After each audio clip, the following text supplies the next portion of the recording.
Welcome to Soul Star live from the basement of the Phoenix Center for the Arts, Radio Phoenix Studios. It's Calvin Worthing, your host here. And I've been waiting for this guest for a good number of years. I've been asking and begging and pleading. You know, he's a CBS radio host. He talks about the Mercury games, and he's a very hard to grab a man. He's kind of hard to grab a hold of. A star basketball player in his own right, Mr. David Jones, Reverend David Jones. Welcome to Soul Star Live. Thanks a lot, man. I'm still trying to figure out how somebody as cool as you are has a fan behind them. Oh, you know, you know it ain't on, baby. I try to stay cool. It ain't on. It might freeze me if it do it right. That's all right. So, Reverend Jones, give us a little bit about yourself. I know you are the founder and director of Positive Image Sports, and what? Give us some information on what that organization's mission and goal is. Well, if I could take a second and just step back, when the everything happened um, with the Washington Redskins. I'm originally from Washington D.C. and it was a strike season. The players wanted to get busy. They wanted to get out and do some things. Yeah. And so one of the former players, Brian Mitchell, we ran into each other. We got to talking, and he said, "Hey, man, you need to go get your marketing license. I need a new marketing rep." And so I did it. In Nice. 6 months, I went and got it done. And he was a star player, and so I started working with the Washington Redskins. I went and got my business license, and there were so many athletes that wanted to get out and do things in the community. So once I started to meet those athletes and see that they had this desire to help in different areas, my stable kind of increased, and I started having fun doing it. And so that's pretty much how I started. That's what's up. So you connect these professional athletes with the community and some of their fans potentially. And what kind of work are they doing? Are they coming in like, building houses or like just donating money or? The main thing is, and especially in the lower income communities, it was self esteem. A lot of these athletes actually use sports to feel better about their living situations, to Mm, feel better about their schooling situations. A lot of these athletes wanted to get out and show, we went through what you're going through, but this is where we are now. And there's a chance if you can stay on the right path. And so, once I really started to hear some of the stories of their experiences growing up, it was a win-win for what I wanted to do. yeah, yeah. So the other athletes, that you're connected to, some of them are here now in the Valley, and that was in Washington. That's so you're Right. also now connected to a cohort of athletes here in the Valley. Yeah, athletes, actors, actresses, I'm doing it all now. What? Come on now. And you know me. So that's, you done leveled up, brother. You done leveled up, man. I'm really impressed. That's why I'm glad you didn't ask me names because I didn't want to start with you or end without you. There So you thank you. go. I appreciate you looking out for a brother like myself, man. That's all right. So you were an athlete, am I correct? Were That's you correct. like a multi-sport athlete or was basketball just your game? No, it was just basketball. Back then I was so skinny, man. I mean, I was pencil thin. A friend of mine, Darrell Marshall Turk, he ended up we went to high school together. This guy was 6'6" and 320 pounds in high school and could dunk a basketball. Oh, And he ended up going to USC and playing left tackle at USC, and then he got in the NFL and played with the Raiders, the Packers, and I believe the Colts. And back in high school, he had this thing they called me Ice in high school because I was built like George Gervin and I kind of mimicked his game. all right. And he had this thing where it was a long song, but the only part I can remember right now, 35 years later, was his name is Ice and he's my friend. He's 6'5" and very thin. I can't remember that. I can't remember anything else about that song, but it was hilarious. That's what's up. That's what's up. So you went to college and played overseas? Right. I started out at Yakima Valley Community College. And the reason I did that because I was supposed to go to Duke, and it was myself and Quinn Snyder that Mike Krzyzewski was looking at Uh-huh. that my senior year, and he ended up giving Quinn Snyder the scholarship, and I was just broken. I was torn. Mm. So at that point, I said, I don't know if I want to play basketball. I went into this deep depression. I wasn't getting done what I needed to get done. I didn't go take the SATs, and the doctor Joseph Carr saw me playing pickup ball and invited me to go play with some of the Georgetown Hoyas. And I said I didn't want to play in Maryland, and he sent me all the way to Washington, where Oh, I ended up going to Yakima Valley Community College, then Central Washington University, and then briefly with the Seattle Supersonics, the Yakima Sun Kings, and then the Nashua Prospects in Netherlands. that's what's up. You mentioned the Supersonics. That's some serious. That's the man. They don't even have him no more. Yeah, yeah. That's a sad situation too. I enjoyed the Supersonics green, but we could deal with the Oklahoma Thunder. We could deal with it. It's not too bad. Well, they would have known Kevin Durant would have turned out to be who he turned out to be. I'm They pretty would sure have they would kept, have he would have saved that they would have that kept the franchise. whole franchise. Yeah, yeah, Yeah, but yeah. they just didn't want to invest in it. So Yeah, yeah, yeah. So, some of the work that we do together in the community led me to find out that you studied psychology in college. Can you tell me the number one, the why you chose that one, and then also, what does that mean for you as a black male? We don't. That's not. This is not a conversation we usually have. So, give me some of the motivation of what that how that benefits you even now. So why you chose that major, and then what are the benefits now of your information in psychology? when I was 12, I witnessed my father being abusive to my mother, getting arrested. I who was it? Harold McClinton was the middle linebacker for the Washington Redskins. Um, when it made the paper, my grandfather drowned in front of me. Harold McClinton became my mentor, and then he got hit and killed by a drunk driver. And I really struggled from the age of 12 to 18. I wasn't getting in any trouble, but I didn't trust anyone because I was dealing with abandonment issues from a different level. People tend to not understand that abandonment comes in different sources, Mm, and so I'm dealing with male abandonment because people that I loved were gone. And so when I decided to go all the way to Washington, my college coach was a psychologist. He was teaching the class, and I told him my story. He invited me to his class, and we began to talk about self-esteem. And he instilled so much in me on the basketball court and in his classroom that I decided then I would start studying psychology. So I took Psych 101, 102, 105, 201, 202, 205, 310, and 312. And I loved it. I loved it. wow, that is, yeah, yeah. You took more psych than I enjoyed. I definitely wasn't as enthusiastic about it because it made me feel crazy. Is that is that something that studying psychology, like how much do you have to, like, stop analyzing yourself, like you mentioned about male abandonment? I never heard it that specific, but yeah, like, Do you realize, you remember back in, I think it was the beginning of high school, you had to dissect a frog? yes, yeah, That's ninth grade. exactly what you're doing with yourself. Mm, You are actually dissecting you. So the more you study psychology, the more you're taking in, am I this person that I'm reading about? It's almost like reading a storybook and putting yourself in it. And it helped me to feel better about me, take the power away from other people that I felt I needed to impress in order to feel better about myself. mm, So the basketball component was important because it allowed me to enjoy my surroundings, but also it allowed me to, if you think I'm not a good player, that's your opinion, because my self-esteem is so good now, you can't affect me with your boos. mhm, And mm. on the road, I love that. Loved it. I Yeah. wasn't as bad as Dennis Rodman, but I didn't mind being booed. Yeah, yeah.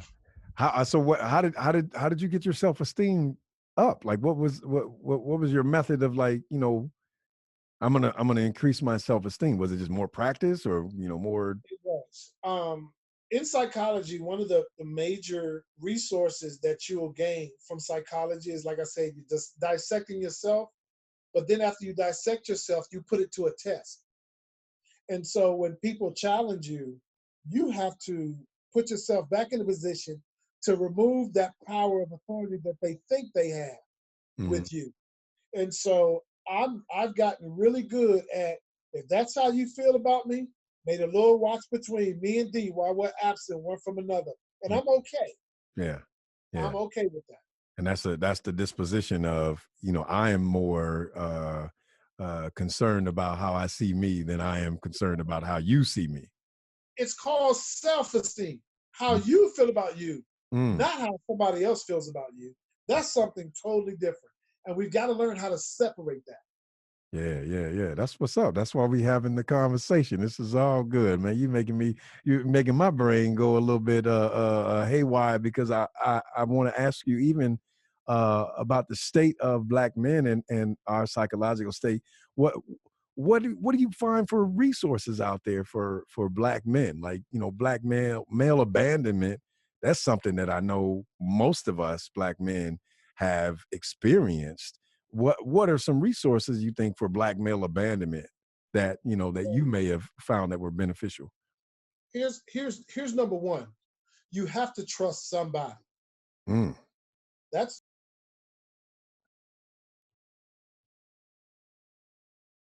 about that. If allow yourself to be put in a position that you can release how you're feeling mm, and trust that it's not going to go anywhere, that's number one. Number two, that person that you have to trust has to be a good listener. I don't need you to fix my problem. What I need you to do is hear my problem. I don't need a superhero. Just take how I'm feeling. yeah, yeah. You said If, take the inventory on how it's and self or you tell them to trust that individual to be able to hold on to that and right. and just take inventory and no judgments, no anything like that. Yeah, it's just you know how someone is talking, you tell them, I went through this. Actually, I go a step further. Let me back up a second. You know how it is when someone says, "Hey man, how you doing?" You say, I'm struggling today," and they'll say, "Good, but look here, this is what I need." And then pass right by it. Yeah, yeah. Yeah, and that's what it is when you're sitting in front of someone and you're trying to tell them your experience, and they keep cutting you off, not allowing you to just release. Yeah, yeah. And it's hard to make a cake if you don't know all the ingredients. That's what's up. We're gonna take a quick little break here. Financial support comes from Gifts Anon, 12-step book and gift store since 1977, located on the southeast corner of Scottsdale and Shea, open Monday through Saturday. More information at 602-277-5256. Gifts Anon, two words on Facebook. I'm here with the good Dr. Reverend Jones, and we will be back right after this break. Welcome, Black. Welcome, Black. Soul Star Live again with the great Reverend David Jones here. You yourself are a therapist. Am I correct? Yes. So that's I want to give you number one kudos for being the only black male therapist in Arizona. I don't know if that's true or not, but I feel Well, like it. I boy. feel like it, man. Like that's a great work. That's a great task. I know for myself, I have talked myself out of therapy multiple times. What is it that you find is the greatest obstacle for especially black people to go into therapy? What is our obstacle that we're having? I know you mentioned trust in the first segment, but once we're there, and for me, I've been in therapy once. I can't stop thinking about the judgment of the therapist. I can't stop thinking about the fact that this guy knows or assumes or thinks that there's something wrong with me. And me as the patient, I feel so victimized by me having a need for him. What what is it that you find is an obstacle of black people, from your church family, from your own family? Why is it that we don't seek out therapy from your perspective? It's fear of trust. I Mm, think we have, and again, because this is a black show, let me just keep it real. I'm taking my glasses off. Go on, get them, get them. Okay. There is this stigma that we have to make people think we got it all together. Mm-hmm. No matter what we're going through, we don't want people to recognize that we have issues. And from the great Pastor Benjamin Thomas, I use one of his terms, we all have more issues than tissues. Hey, We have hey, to recognize we have more issues than tissues. yeah, And so recognizing that we have these issues, the fear of sitting down talking to someone as an African, especially African American male, we have this thing where we want people to think we're good, no matter what. I'm strong. I can handle whatever is thrown at me, but on the inside, we really can't. yeah, yeah. Then we feel like if I talk to someone, especially someone of color, they're going to be judged. You just said it. You just said it. That's one of my. That's one of mine. That's what is just the judgment that comes along with it, and the authority that this person has to affect how my life has changed. You know, if you get into a therapy session with somebody who may not be familiar with your cultural background and you say something in the session that causes them to want to, have you turned in to the authorities or something and that's for me. That's a, not that I'm doing like some great dirt behind my back and behind all the scenes of the world, but I know for me it is that judgment that says, you said something that makes me think that you're crazy. Now I need to give you medication, or I need to call the police, or I need to call a social worker or something. And it's that same fear of like talking to teachers, talking to police officers, talking to somebody in an authority position that could affect my life. Calvin, every day that you go to work, what you do affects someone else's life, right or wrong. That's true. Yeah, yeah. That's why people right now who are listening to your show are trusting you to give them the right and proper advice to deal with whatever it is they're going through. Mm, So somewhere along the line, you're going to have to look and say to yourself, you know what? I have some things that I want to correct about me. And the only way I can get this done is to release that to someone and allow them to give me some advice to put me back on the path where I can feel better about my situation, not about me, but about my situation. yeah. The second component I think that is missing from the African American male and why we don't do it is the people that are around us. Mm, Social environments keep us from seeking help. I don't want anybody to know what I'm going through. yeah. Yeah. Here it is. I have a degree in psychology, and I still sit and talk to a therapist. I was gonna make my quote. There was a quote about how many successful people actually have therapists. Like the people who are successful have somebody as a You know, sounding board and bounce ideas or to get information.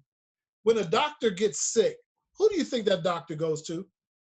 I would think that he was going to his his own reference books, but you might be bringing up a good point. A doctor's going to seek out another doctor. That's right. They don't Yeah. need him. They're going to seek out another doctor. Yeah. So Yeah. nothing wrong with someone on your level, you stepping away from that and gaining some knowledge and understanding from another person's mouth to your ear. Yeah. It's okay. The brain can handle it. I promise Mm. That's man. That's yeah. This is the good because this is the conversation that black men aren't having, and that's why I invited you on the show. I wanted to make sure we dove into that conversation that we were having about psychology and black males or black people in general. I know for sure it is. There's a new move out. I just saw an interview that was done by NBC. They were in Chicago and they were trying to collect data on the Black therapist services in Cook County in Illinois. And they were few and far between. And so now there's like this whole push and effort to get Black people to even, pursue careers in this field so that the accessibility is there. Do you think it's important that Black people have Black therapists? you. I think first off, black people need to have therapists. Now, your situation may dictate that you have someone that is more familiar with your personal struggles. Hmm. Some people can't give you advice on certain things. I said this from the pulpit. It always blew my mind that people tune in to Oprah and what's the lady's name that used to write the um, in the newspaper, um, Dear Abby. Dear Abby. Yeah, and neither one of them been married. How you gonna give me marital advice? You're right. That is Abby, you got Dear Abby, Dr. Ruth, and Oprah Winfrey giving marital advice. they've never been married. They giving you advice on children. Yeah. And so finally it clicked into Oprah. I need Dr. Phil. Mm, yeah, yeah, For years, she played a role, and just because of her power, no disrespect to her. I don't want to, come across as I'm disrespecting her because she wanted to help. yeah, yeah, yeah. But if honestly, if you're a radio host and I got something wrong with under my hood of my car, I'm not going to ask the radio host to look under my car. We'll do that. That's right. That is right. That's right. So we're gonna take a quick break. Thank you so much for tuning in to Soul Star Live with the Reverend David Jones. There'll be more right after this break. Stay tuned. Welcome back to Soul Star Live, produced by Desert Soul Media. For more information about Desert Soul Media, you can go to desertsoulmedia.org. And if you want to catch any of our archives of any of our radio shows, you can go to soulstarlive.com. And we are back with Reverend David Jones in the house, working through the valley, giving me some information. You're empowering me today. I'm excited about this conversation. And before we jump into some of the pandemic resources, I wanted to ask you, how do you think group therapy for Black males would pan out? I mean, is group therapy an effective measure, or you think that this would be kind of too much for Black men to jump into a whole group together and If it's something related to finding out the problem itself, then once you find that out, in order to really get into Pandora's box, it has to be one on one. Oh, okay. So if you want to put them in a group to get some idea of what's going on, that's fine, because when one opens up, you may get someone else to open up, but they're not going to get to the root of the problem. So if you start out just in a group talking about what your experience is, then that's good. But the third, fourth session needs to be an Mm. individual one on one with someone that you trust and you're comfortable with. Yeah, yeah, because I'm pondering right now about having a session on Black male abandonment. I mean, the phrase itself is making me feel like I found like a piece to the puzzle of my own inefficiencies and deficiencies to think about that as a specific a traumatic event for any Black male that they've had male abandonment and what that means for as a young man, not having any role models, or if it's a young man not having any examples to follow or whatever. It's layered. Like, you got my mind spinning right now about this whole Black male abandonment. Let me take you to another area. So say that term again, black male abandonment. If you say that to yourself, think black male. Hmm. We know what that means. Yeah. I'm not going to give you this if you don't give me this, if you don't do this. How many black men are kept away from their kids because the female is upset with the male? I ain't said you did. You How did. many times does that happen? Man, I'm I not was going to say. 9 out of 10. I say 9 out of 10. So there's another form of black male abandonment. I'm going to use your child to blackmail you Mm. to give the appearance that I'm abandoning your father's abandoning you. Hmm. So now we're talking about a family dynamic, Hmm. from a broken situation. People have procreated and brought a life form in, and now this life form is being used as a catalyst for some retribution for pains of the past. And then when, let's say that the mother and the father are now not together anymore. When the child does something that the mom is not excited about, the first thing she does is use the dad as the threat. Mm, You better do better. I'm calling your dad. So mm, now the relationship between the father and son is challenged, not just because of the blackmail. Now it's another component. mm. Fear. So you're the disciplinarian from, it could be 2,000 miles away, But that fear still be there. but it's there. It's there. So that's another form of abandonment, because in that child's mind, if you're going to whoop me, be angry with me, you've abandoned me again. Absolutely. Yeah.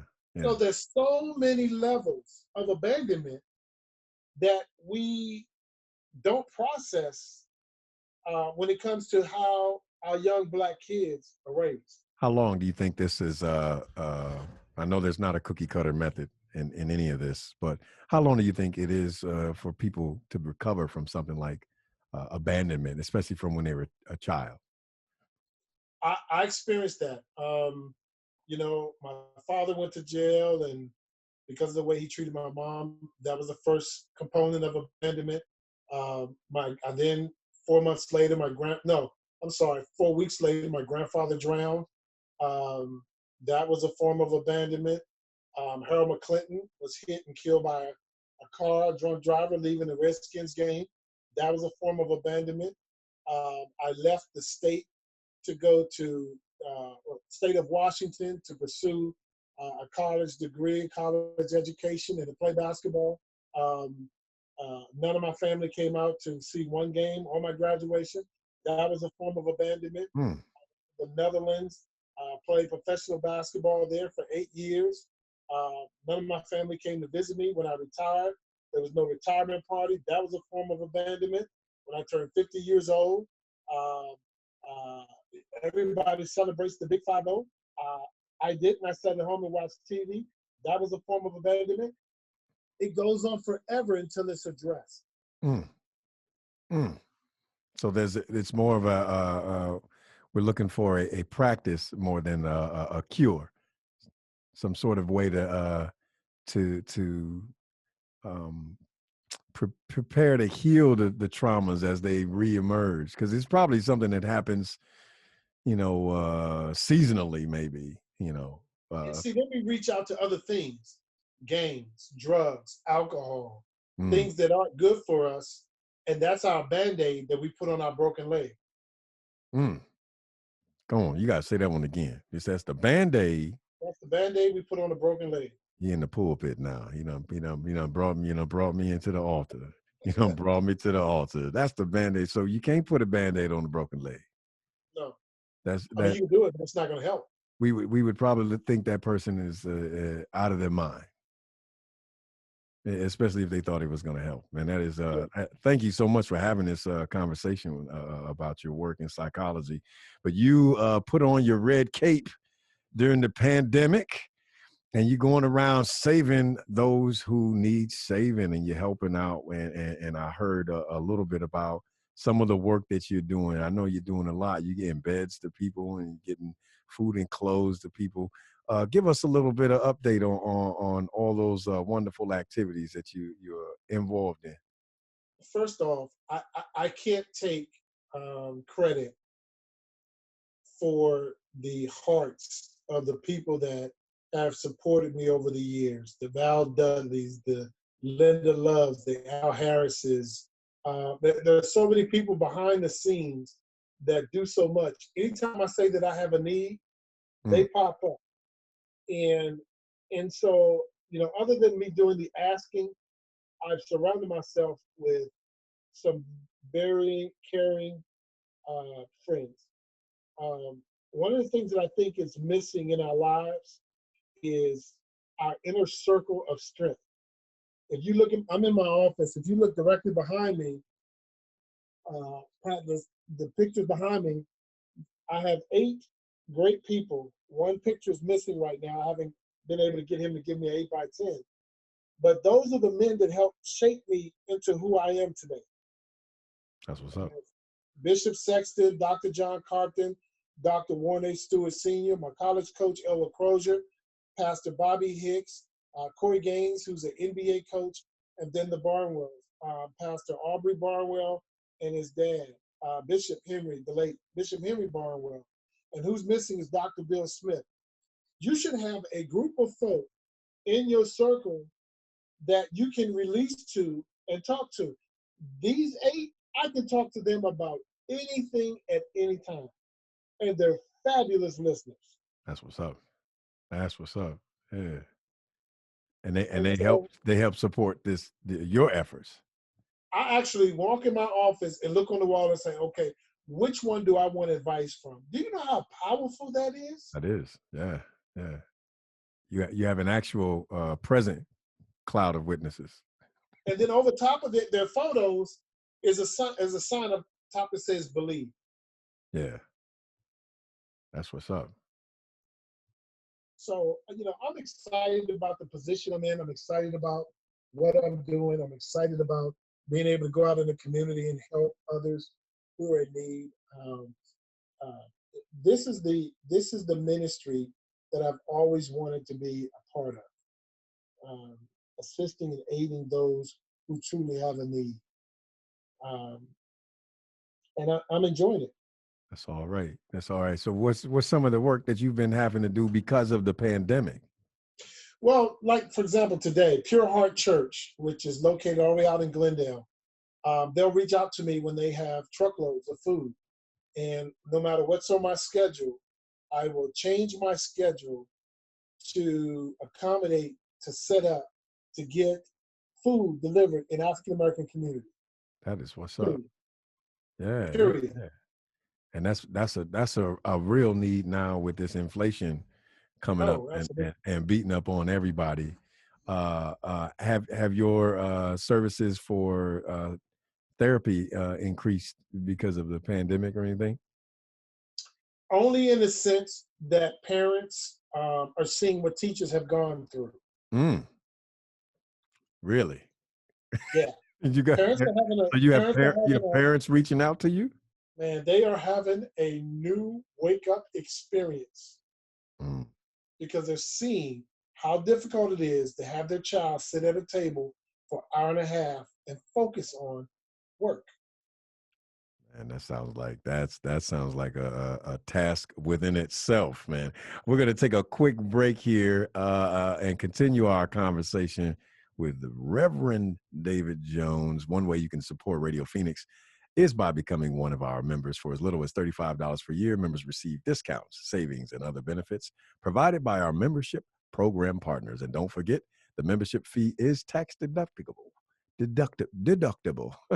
For more information or to sign up, call 480-829-5746 or go to radiophoenix.org. Click on the support tab at the top and then become a member in the drop-down menu. We thank you so much for your support of community radio. And Soul Star Live will be back for its final segment right after this break. Stay tuned.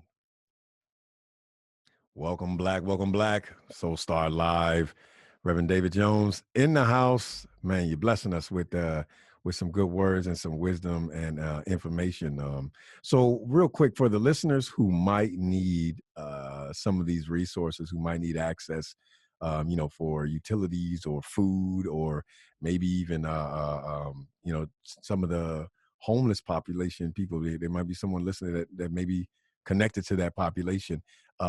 Give us an idea about some of the resources that are available for people during this pandemic and this crazy time. Well, churches are very limited, even though people think that churches should have this large bucket of financial resources to assist those who are in need. A lot of churches do not. Mm-hmm. There's one church as far as the food area, Pure Heart Church. Okay. They get semi trucks of food once and sometimes twice a week. Okay. And going to the Pure Heart Church website, look at their food distribution to find out where their trucks are going to be. Oh And wow. So here's they the thing: are they going to be would they be all around the valley, or are they in this? all around the valley, all around the valley. Wow. They were in North Phoenix 2 days ago. They were in Levine today. And then we have trucks who deliver.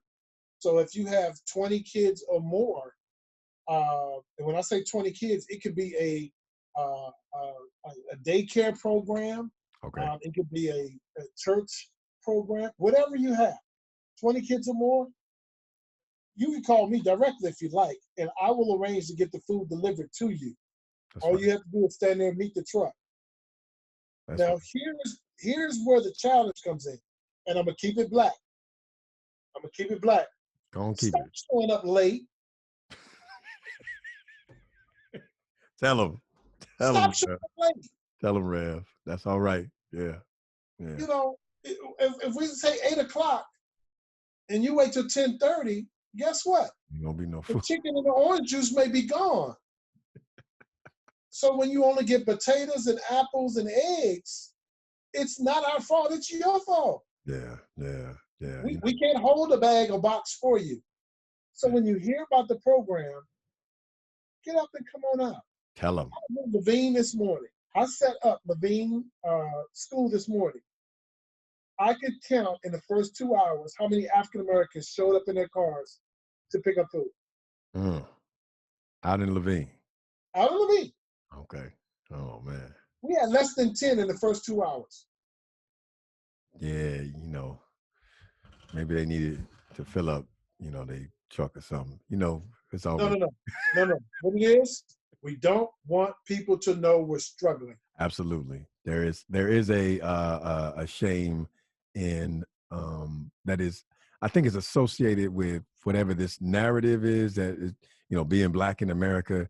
You know, for me, when I went to college and met other black folks, there was talk like, we're not gonna have to need that again. We're not gonna have to jump in no food line again, as if getting this college education was gonna absolve us from having to stay in a food line or go to a pantry. And that's not at all true, because I stop by pantries quite often, especially with the pandemic going. Inflation's crazy, but it is a stigma in a lot of black people's minds were in higher education, that maybe this is something that might be too, it's beneath me, and so I'll probably show up late and see, I don't want to be there all early like I'm thirsty. We do a lot of that. I don't know the psychological word for it, but we kind of attack ourselves and then use it as a means of like justification for why things don't go well. I know there's a term for that, where we just sit, and say, nah, nah, nah, nah, and then tell people, well, it didn't work out for me. I tried to do it, but it didn't work. So I know, I'm speaking from experience. I had to come out of an idea that poverty is associated with my actual resources and need. Poverty is a mindset. It's not necessarily just about your resources. It's also about your perspective in your mind. And so I know that we as a people, we're still dealing with that poverty mindset, especially those who think they came out and now they got to go back into a line because of a pandemic, because of job loss, because of closures of the city and lack of access. So I think you're hitting it on the nail. That is, we are ashamed of asking for help. I had people today driving up with two or three kids in the back seat, 40, $50,000 vehicle, Mm, getting a food box. yeah, Let that marinate in your spirit. yeah, that's hey, There was another guy that came up. You're supposed to put your name, your address, your date of birth on the sheet, and how many people in your household. And when I gave the guy the sheet to fill out, he said, "Well, I'm homeless. As you can see, everything is in my truck." mm, But he said, "I'm not too prideful to come up here to get myself something to eat." mm, So I just happened to have a $10 bill in my pocket. And I said, "I know it's hot and you have to run your air, which means your gas. Yeah, go put some gas in your car." yeah, yeah, He wasn't black. I yeah. didn't care. Didn't care. He had a need. That's what's up. That's what's up. And that's why you on the show, because we got to get that. We got to display that love that you be spreading all over the city, all over the valley, brother. It's I put on Facebook a couple of days ago. I said, could someone explain to me, if you love your brother so much, all you have to do is wear a mask to protect him. Why don't you? And I also said, we're fighting over the national anthem and kneeling, but the national anthem is only played at sporting events. So if it's so important, Mm. when the house opens up, why is it not being played? When the malls open, why is it not being played? When you go to your job, why is it not being played? When you go in the courtroom, why is it not being played? There's nowhere else the national anthem is played but sporting events. They don't even play it in school. They may No. play it in school at a sporting event. If it's so important. That is But we love our brothers so much yeah. that we can sell hand sanitizer for 40 years in the dollar store. And now that we needed to save our brothers, it's $2.99. Yeah. Yeah. But I love you. Yeah. This is America. This is Come on, man. America. This is It's America. greed. It's greed. We trying to figure out a way to overcome and still maintain something from this past. And I think that's a cognitive dissonance there. We want to see progress, but there's a part of this narrative, this Black narrative, that we're going to have to let go of to move into the future. And I think that's kind of what some of what I'm hearing you say, and what I can gather is that we're just holding on, and we need to release some of these things, and so we can be healed as a people. Yeah. Yeah. Thank you so much for coming on the show. We just got 1 minute to go. I want to make sure you get your information out. Tell the people how they can reach you via email and the website. Yeah, my website is positiveimagesports.com. You can reach me on my cell phone. I'm always available, 602-434-3178. Any comments, anything. Again, my skin is a whole lot thicker than it used to be. So if you disagree with something I said, it's okay. It's your opinion. I'll allow you that. Please allow me mine. But I want us to be able to have dialogue and still love each other at the end, even if we can disagree. So please feel free to reach out. Calvin, I was truly honored and blessed and thankful that you invited me on today. I was exhausted when I got home today. We passed out over 1,000 food boxes today out in Levine. Oh man! I got home and you sent me a text and asked me if I would come on, and because it's you, I said yeah. That's right, brother. I'm a fan of you, man. I love what you do. I love what you stand for. I love your involvement. And anytime I can partner with you on anything, count me in. Right on, right on. Also, Positive Image Sports at I'm going Yahoo. to become a member. I'm going to become a member.